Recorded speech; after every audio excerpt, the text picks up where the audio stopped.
میرا فضل اور احسان ہے کہ اس نے ہمیں ایک مرتبہ پھر سے اپنے گھر کے اندر جمع ہونے کی توفیق بخشی۔ جتنی بھی تعریف اللہ رب العالمین کی ہم کریں وہ کم ہے۔ اللہ رب العالمین کے بعد رسول عربی محمد صلی اللہ علیہ وسلم پر درود و سلام کی ڈالیاں نچھاور ہو کہ جنہوں نے اللہ رب العالمین کا دین ہم تک پہنچایا۔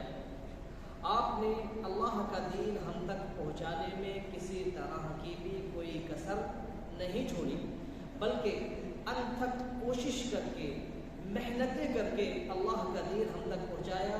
آپ کی کوشش اس انداز میں ہوتی تھی کہ اللہ تعالیٰ نے اللہ کے رسول سے کہا لعلک باخع نفسک علی آثارہم ان لم یؤمنوا بہذا الحدیث اسفا، کہ ایسا لگتا ہے کہ اگر یہ لوگ ایمان نہیں لائیں گے تو آپ افسوس میں اپنے آپ کو ہلاک کر ڈالیں۔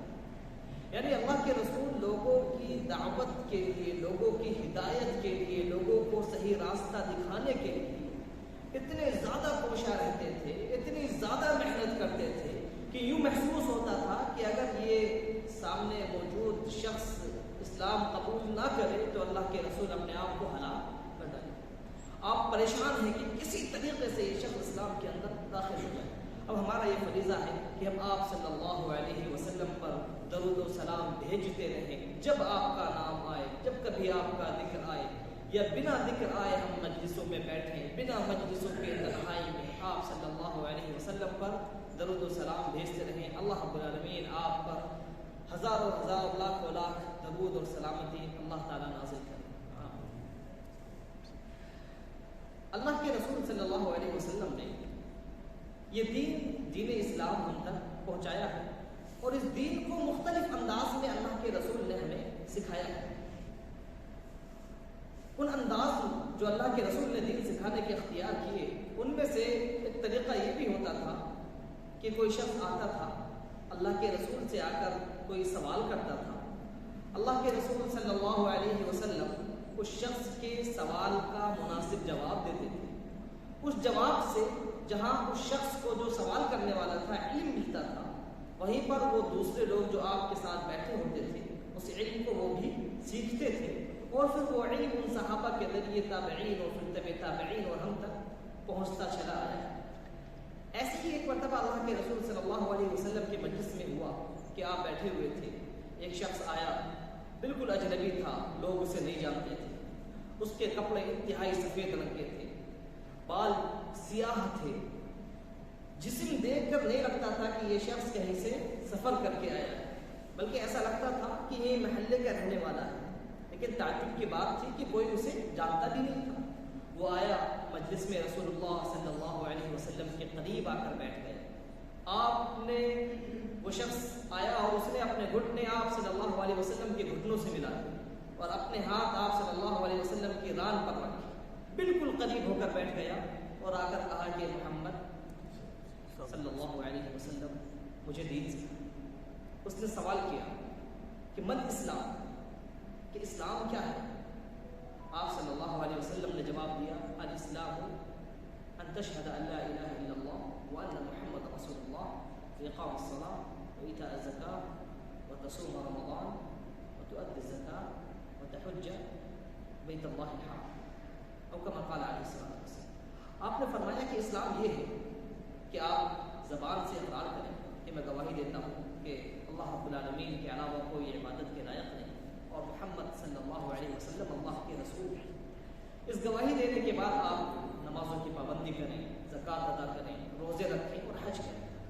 اس شخص نے اگلا سوال کیا کہ ایمان کیا ہے؟ تو اللہ کے رسول صلی اللہ علیہ وسلم نے جواب دیا کہ ایمان یہ ہے کہ آپ اللہ پر ایمان رکھیں، اللہ کے فرشتوں پر ایمان رکھیں، اللہ کی کتابوں پر ایمان رکھیں، اللہ کے رسولوں پر ایمان رکھیں، اچھی اور بری تقدیر پر ایمان رکھیں اور قیامت کے دن پر ایمان رکھیں۔ 6 چیزوں پر ایمان رکھیں، یہ ایمان ہے۔ اس شخص نے کہا کہ آپ نے بالکل صحیح جواب دیا۔ اگلا سوال اس نے کیا کہ قیامت کب آئے؟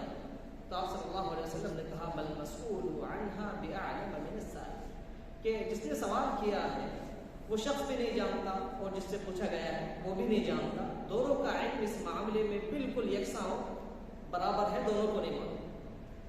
تو اس شخص نے سوال کیا کہ چلے ٹھیک ہے، یہ نہیں پتا قیامت کب آئے گی، تو کچھ نشانیاں تو ہوں گی قیامت کی آنے کی، ان نشانیوں کے بارے میں پتہ ہے؟ جیسا کہ ہمارے یہاں جب صبح ہونے والی ہوتی ہے تو سورج نکلتا ہے، سورج نکلنے سے پہلے اس کی کچھ علامتیں ظاہر ہونی شروع ہو جاتی ہیں، روشنی ہونے لگتی ہے، اندھیرا چھٹنے لگتا ہے۔ رات آتی ہے تو ایک دم سے اندھیرا نہیں ہوتا، رات آنے سے پہلے اس کی نشانیاں آتی ہیں کہ روشنی ختم ہونے لگتی ہے، اندھیرا چھانے لگتا ہے۔ ویسے ہی قیامت اچانک ایک دم سے نہیں آئے گی، بلکہ ظاہر سی بات ہے اس کے آنے سے پہلے کچھ علامتیں ہوں گی۔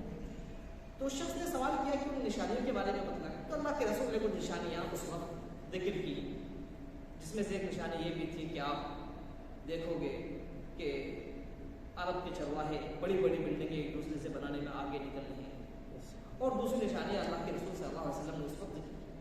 اس کے بعد وہ شخص اللہ کے رسول کے مجلس سے چلا گیا۔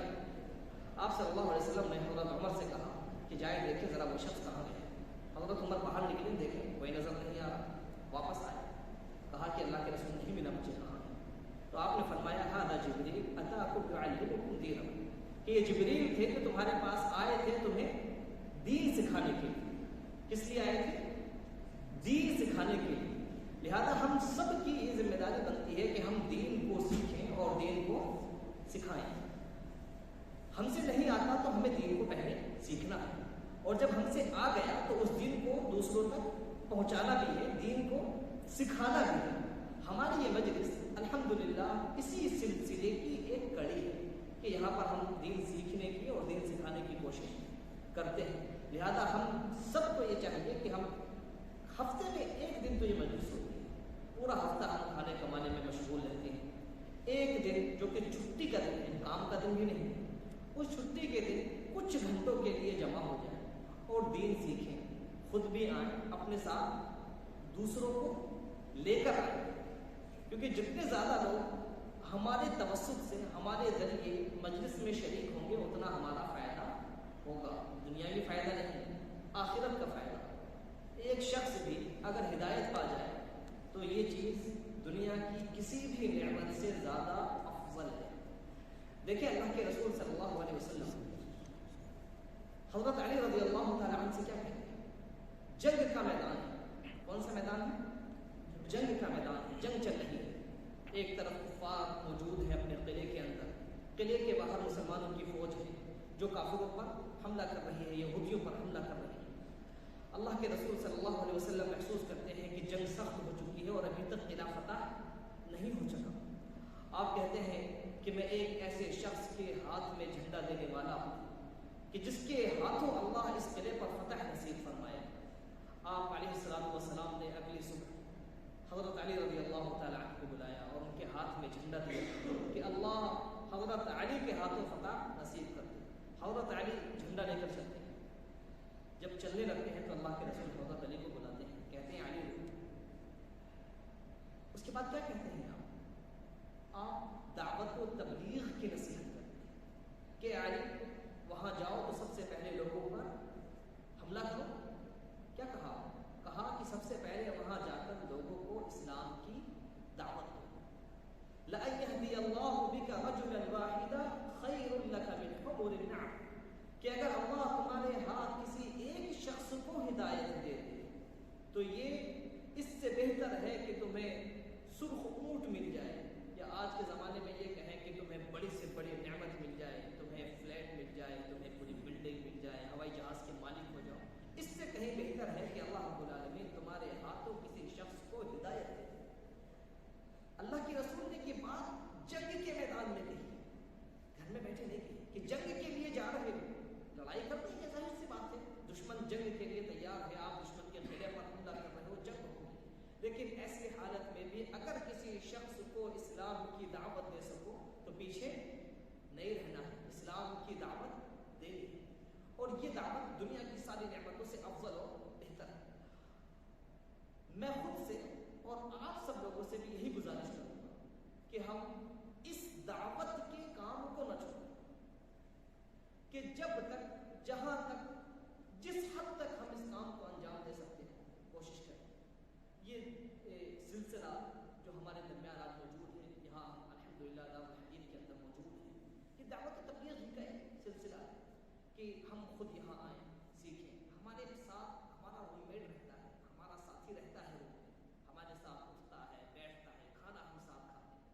لیکن کیا یہ غیر مناسب سی بات نہیں ہے کہ ہم جب روم سے اپنے اٹھیں, دارالحدیث آنے کی کوشش کر رہے ہیں کہ کچھ دین سیکھ سکیں, تو ہم اپنے پڑوسی کو یوں ہی چھوڑ کر آ جائیں؟ کہ ایسا نہیں ہونا چاہیے کہ ہم خود آئے ہیں اپنی علمی پیاس بجھانے کے لیے, علم حاصل کرنے کے لیے, کچھ دین سیکھنے کے لیے, تو اپنے ساتھ اپنا جو بھائی ہمارے ساتھ رہتا ہے, جو ہمارے ساتھ کھاتا پیتا ہے, کیا اس بات کا حقدار نہیں ہے کہ وہ ہمارے ساتھ بیٹھ کر دین بھی سیکھے؟ تو ہم کوشش کریں کہ جب خود آئیں تو اپنے ساتھ اپنے دوست و احباب کو لے کر آئیں, اپنے ساتھیوں کو لے کر آئیں, کیونکہ ہماری یہ مجلس ایک علمی مجلس ہے, یہاں پر علم سیکھا جاتا ہے, علم سکھایا جاتا ہے. انشاءاللہ ہماری کوشش یہ رہے زیادہ سے زیادہ کہ ہم دین سیکھنے کے لیے حاضر ہوں اور اپنے ساتھ دوسرے لوگوں کو لے کر آئیں. اللہ رب العالمین سے دعا ہے کہ اللہ رب العالمین ہمیں توفیق بخشے کہ ہم علم سیکھیں اور اس پر عمل کریں. اللہ رب العالمین ہمیں بار بار علمی مجلسوں میں جمع ہونے, علم سیکھنے اور یہ توفیق بھی بخشے کہ ہم اپنے ساتھیوں کو دین کی دعوت دیں, حق کی دعوت دیں, توحید کی دعوت دیں, شرک سے انہیں محفوظ رکھنے کے لیے کوشش. اللہ رب العالمین ہماری عبادتوں کو, ہماری محنتوں کو قبول فرمائے. اللہ رب العالمین